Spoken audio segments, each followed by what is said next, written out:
أشهد أن لا إله إلا الله وأشهد أن سيدنا محمدا عبده ورسوله. اللهم صل وسلم وبارك على سيدنا محمد وعلى آل سيدنا محمد. يا أيها الناس اتقوا الله اتقوا الله اتقوا الله حيثما كنتم. وقال الله تعالى في القرآن الكريم: أعوذ بالله من الشيطان الرجيم. يا أيها الذين آمنوا اتقوا الله حق تقاته ولا تموتن إلا وأنتم مسلمون. Sadaqallahul Azim. Tidak ada kalimat yang paling baik kita ucapkan pada hari yang baik ini, yaitu hari Jumat. Lalu kita berhadir di tempat yang baik ini, yaitu di masjid. Lalu kita berkumpul bersama-sama orang yang baik, yaitu orang-orang yang beriman. Maka tidak ada untayan yang paling baik kita ucapkan pada hari yang baik ini, melainkan alhamdulillahi rabbil alamin. Salawat dan salam tercurahkan kepada Nabi besar Muhammad sallallahu alaihi wasallam. Mudah-mudahan kita di yaumil kiamat nanti akan mendapatkan syafaat dari Rasulullah sallallahu alaihi wasallam. Di atas mimbar ini patut kembali berwasiat kepada kita semua untuk meningkatkan ketaatan dan ketakwaan kita kepada Allah Subhanahu wa taala. Takwa dalam arti yang sesungguhnya menjalankan segala perintah-perintah Allah, menjauhi semua apa yang dilarang oleh Allah Subhanahu wa taala. Hadirin kaum muslimin yang dimuliakan oleh Allah Subhanahu wa taala. Di dalam Al-Qur'an surah Al-Kahfi, Allah menceritakan kepada Nabi kita tentang orang-orang yang merugi amalannya. Mereka habis-habisan beramal di dunia. Mereka mengira amalan-amalan itu yang akan menyelamatkan mereka nanti. Ternyata amalan-amalan mereka tertipu, sia-sia di hadapan Allah Subhanahu wa taala. Hingga pada akhirnya Allah masukkan mereka ke dalam neraka. Sebenarnya ayat ini Allah turunkan kepada mereka orang-orang kafir. Tetapi ini peringatan untuk kita orang-orang yang beriman. Karena orang beriman tidak pernah luput dari kesalahan dan meruginya amalan-amalan yang kita lakukan. Maka Rasul sallallahu alaihi wasallam bersabda, yang menyebabkan amalan-amalan kita ditolak oleh Allah Subhanahu wa taala. Hadis mengangkat sebuah hadis yang diriwayatkan oleh Imam Tabrani. An Abu Umamah radhiyallahu anhu qala Rasulullah sallallahu alaihi wasallam, salasatun la yaqbalullahu lahum fi yaumil qiyamah, sarfan wala adalan. Ada 3 kelompok manusia Allah tidak terima amalan-amalan mereka nanti di hari kiamat. Hari ini di dunia ini kita membahas tentang hari kiamat. Di akhirat nanti kita akan membahas amal-amal yang kita lakukan di atas dunia. Di akhirat nanti habis-habisan bongkar-bongkar amal, sekecil apapun kebaikan dan keburukan yang kita lakukan, Allah perlihatkan kepada kita bersama. Lalu kita bertanggungjawabkan di hadapan Allah Subhanahu wa taala. Ternyata amalan-amalan yang kita lakukan tidak diterima oleh Allah nanti di hari kiamat. Sarfan, baik itu amalan wajib. Kita salat 5 waktu sehari semalam, tidak pernah kita tinggalkan. Maksudnya kita melaksanakan ibadah salat. Seharusnya kita melaksanakan ibadah puasa di bulan suci Ramadan. Naik haji ke Baitullah. Bahkan itu berulang-ulang kita lakukan. Ternyata amalan itu tidak Allah terima nanti di hari kiamat. Wala adalan, bahkan itu amalan-amalan sunnah pun Allah tidak terima. Salat duha yang kita lakukan sejak pagi, salat tahajud di tengah-tengah malam, salat sunnah qabliyah, ba'diyah yang kita lakukan, ternyata itu juga Allah tidak terima nanti di hari kiamat. Ada 3 hal yang menyebabkan amalan-amalan kita tidak ditolak, tidak diterima oleh Allah nanti di hari kiamat. Yang pertama kata Nabi, al kaum, mereka lah orang-orang yang durhaka kepada kedua orang tuanya. Hadirin kaum muslimin yang dimuliakan oleh Allah Subhanahu wa taala. Selama kita iringi kedurhakaan kepada kedua orang tua kita, maka sepanjang itu amalan-amalan kita ditolak oleh Allah Subhanahu wa taala. Kadang-kadang kita mengira durhaka kepada orang tua dengan cara memukul, mencaci maki mereka, padahal dalam bentuk apapun yang menyakitkan hati kedua orang tua kita, itu sudah termasuk durhaka kepada kedua orang tua kita. Seorang santri cabut dari pondok pesantren, seorang santri melakukan pelanggaran besar di pondok pesantren, lalu orang tuanya dipanggil, sedikit rasa kecewa yang dirasakan oleh kedua orang tua kita, maka kita sebagai santri sudah termasuk durhaka kepada kedua orang tua kita. Maka segeralah kita meminta maaf kepada mereka kedua orang tua kita. Hadirin kaum muslimin yang dimuliakan oleh Allah Subhanahu wa taala, perlu kita ketahui bahwa durhaka kepada kedua orang tua salah satu dosa yang paling besar. Sebagaimana sabda Nabi diriwayatkan oleh Imam Bukhari, an Abdullah bin Amr bin As radhiyallahu anhu, anna Nabi sallallahu alaihi wasallam al-kabair, dosa yang paling besar, al-israfu billah, orang yang syirik kepada Allah Subhanahu wa taala.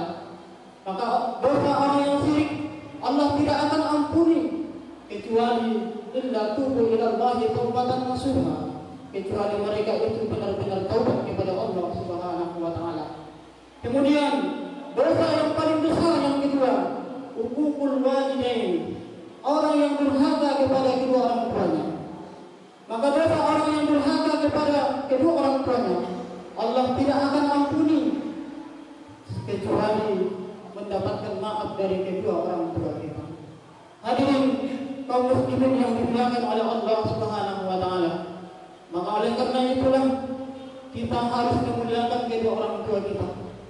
Jangan kita menunggu menjadi orang yang kaya baru situ kita membahagiakan mereka. Jangan kita menjadi orang sukses baru di situ kita membahagiakan mereka. Padahal di dalam Al-Quran kita sudah diajarkan bagaimana cara berbakti kepada kedua orang tua. Tidak mesti menggunakan materi. Wabil walidaini ihsana, berbuat baiklah kepada mereka. Wa qul lahuma qawlan karima, katakanlah lemah lembut kepada mereka. Wa qul, doakanlah kepada mereka, Rabbi ghfirli wa liwalidayya warhamhuma kama rabbayani shaghira. Kira-kira orang tua mana yang tidak senang ketika anaknya mendoakan mereka? Maka inilah yang mereka harapkan dari kita sebagai santri. Mereka menghadirkan kita di pondok pesantren supaya kita mendoakan mereka. Hadirin kaum muslimin yang dimuliakan oleh Allah Subhanahu wa taala, kenapa pentingnya kita menghormati kedua orang tua kita? Karena mereka yang melahirkan kita, mereka yang merawat kita, yang membesarkan kita dengan penuh kasih sayang sehingga kita menjadi orang dewasa. Kenapa kita mesti memuliakan kedua orang tua kita? Karena Allah memuliakan kedua orang tua kita. Makanya disebutkan dalam Al-Quran, satu-satunya manusia yang Allah tandingkan setelah namanya adalah kedua orang tua kita. Kalau Allah tandingkan Nabi setelah namanya, itu wajar. Karena mereka Nabi dan utusan Allah. Tapi orang tua kita bukan seorang Nabi, tapi Allah muliakan. Maka oleh karena itulah kita muliakanlah kedua orang tua kita. Kita hormati kedua orang tua kita. Jangan sampai kita mendurhakai mereka. Karena mendurhakai mereka akan bisa menyebabkan amalan-amalan kita tertolak di yaumul qiyamah nantinya. Inilah yang pertama kata Nabi. Yang kedua, yang menyebabkan amalan-amalan kita tertolak di hari kiamat, Al-Mannan. Mereka lah orang-orang yang suka menyebut-nyebut kebaikan mereka. Menyebut-nyebut kebaikan mereka itu salah satu budaya setan. Hari ini kita mampu melupakan kebaikan kita, setan akan berusaha mengingat-ingat kebaikan kita. Makanya dijelaskan dalam kitab Minhajul Abidin karangan Imam Al-Ghazali, orang yang menyebut-nyebut kebaikannya haba'an mansura, seperti tumpukan itu yang dihembuskan oleh angin, maka seketika itu debu akan menghilang. Begitu pula amalan-amalan kita yang sudah bertahun-tahun lamanya, bersedekah, membangun masjid, membantu orang-orang fakir dan miskin, membantu anak-anak yatim. Ketika itu kalimat meluncur dari mulut kita, kalaulah bukan karena saya, masjid ini tidak akan berdiri. Kalaulah bukan bantuan saya, anak yatim itu tidak akan sukses seperti sekarang. Maka di saat itulah amalan-amalan kita sia-sia di hadapan Allah Subhanahu wa taala. Walaupun kita sudah miliaran yang kita keluarkan, ternyata nilainya nol di sisi Allah Subhanahu wa taala.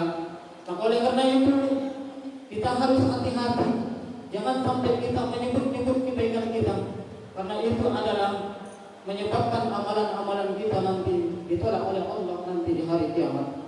Hadirin kaum muslimin yang dimuliakan oleh Allah Subhanahu wa taala, yang ketiga kata Nabi yang menyebabkan amalan-amalan kita tidak diterima di hari kiamat, wa makazzabun bil qadar, orang yang mendustakan takdir. Sebagai orang yang beriman, tentunya kita mengimani, mempercaya tentang takdir. Apapun yang terjadi kepada kita, maka kita terima, maka kita ikhlas menerimanya. Mungkin itu takdir yang Allah berikan kepada kita. Ketika kita berusaha menjadi orang kaya, ternyata kita belum bisa menjadi orang kaya. Ketika kita berusaha semaksimal mungkin ingin menjadi orang yang sukses, tidak juga menjadi orang sukses. Ketika kita belajar sungguh-sungguh ingin mendapatkan prestasi yang baik, ternyata kita belum juga mendapatkan prestasi yang baik. Mungkin ini takdir yang Allah berikan, maka kita terima. Jangan pernah kita berburuk sangka kepada Allah, merasa tidak adil yang Allah berikan kepada kita, apalagi kita mendustakan takdir Allah, maka itu akan menyebabkan amalan-amalan kita nantinya Allah tidak terima di hari kiamat. Mungkin demikianlah khutbah yang amat singkat ini. Mudah-mudahan ada manfaatnya buat kita semua, bisa kita amalkan dalam kehidupan sehari-hari. Mudah-mudahan kita ini menjadi hamba-hamba Allah yang selalu istiqomah menjalankan ibadah kepadanya, sehingga Allah masukkan kita ke dalam surga bersama orang-orang yang dicintai. Barakallahu li wa lakum bil Qur'anil azim, wa nafa'ani wa iyyakum bima fihi minal ayati wa dzikril hakim, wa taqabbal minna wa minkum tilawatan, innahu huwal ghafurur rahim.